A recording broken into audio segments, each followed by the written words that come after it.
Assalamualaikum warahmatullahi wabarakatuh. Halo teman-teman semuanya, bertemu lagi bersama saya Zahratul Jannah pada Learning Journal ke-6 mata kuliah Teknik Reportase dan Investigasi Berita.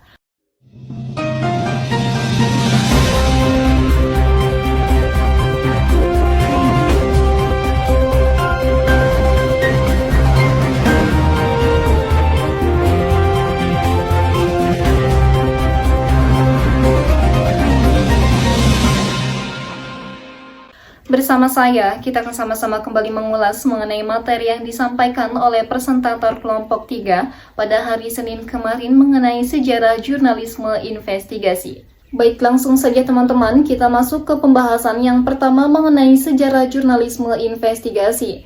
Yang pertama, era Orde Lama, yakni terjadi pada tahun 1945 sampai 1966.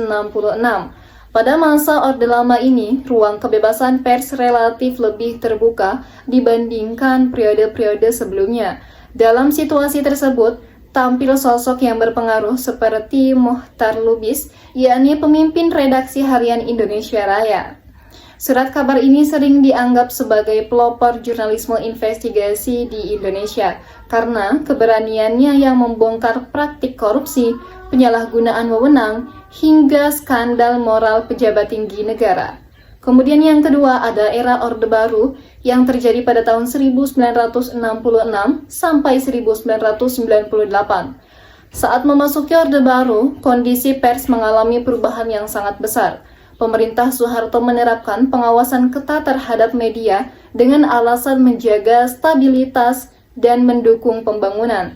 Setiap penerbit diwajibkan memiliki surat izin usaha penerbit pers atau biasa yang disebut dengan SIUPP, yang kemudian dijadikan instrumen kontrol dan tekanan oleh pemerintah.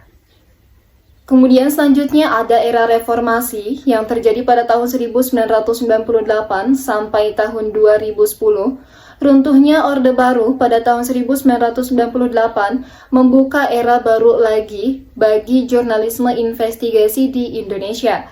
Pencabutan regulasi yang ketat serta disahkannya Undang-Undang Pers Nomor 40 Tahun 1999 menghadirkan landasan hukum bagi kebebasan pers.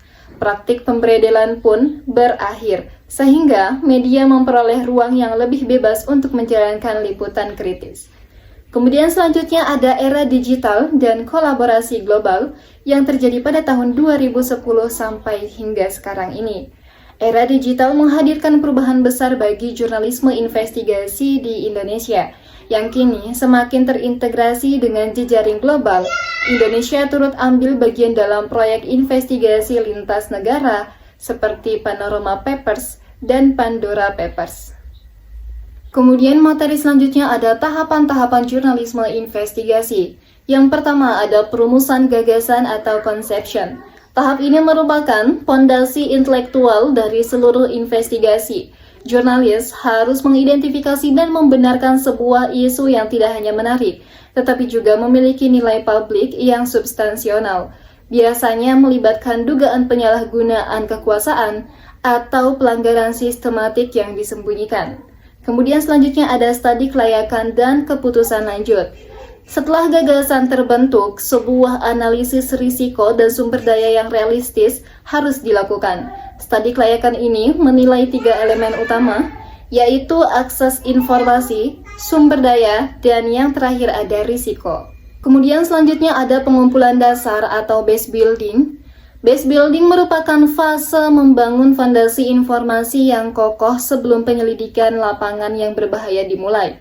Jurnalis mulai secara sistematis membangun jaringan narasumber rahasia dan terbuka, dan yang paling penting adalah mencari dokumen publik seperti laporan tahunan perusahaan. Kemudian selanjutnya ada perencanaan detail dan logistik. Perencanaan detail merupakan perumusan cetak biro operasional investigasi. Tahap ini mencakup penetapan angle cerita yang akan digunakan, penyusun story outline yang berfungsi sebagai peta narasi, dan alokasi tugas spesifik kepada tim. Kemudian selanjutnya ada riset dan pengumpulan fakta di lapangan atau original research. Hal ini merupakan tahap pencarian objek yang intensif. Kemudian selanjutnya ada evaluasi, verifikasi, dan pengujian informasi. Kemudian tahapan selanjutnya ada menutup kekurangan atau filling the gaps, penulisan dan penyuntingan, dan yang terakhir publikasi dan tindak lanjut. Kemudian selanjutnya teman-teman ada prinsip-prinsip dasar jurnalisme investigasi. Yang pertama, komitmen pada kebenaran.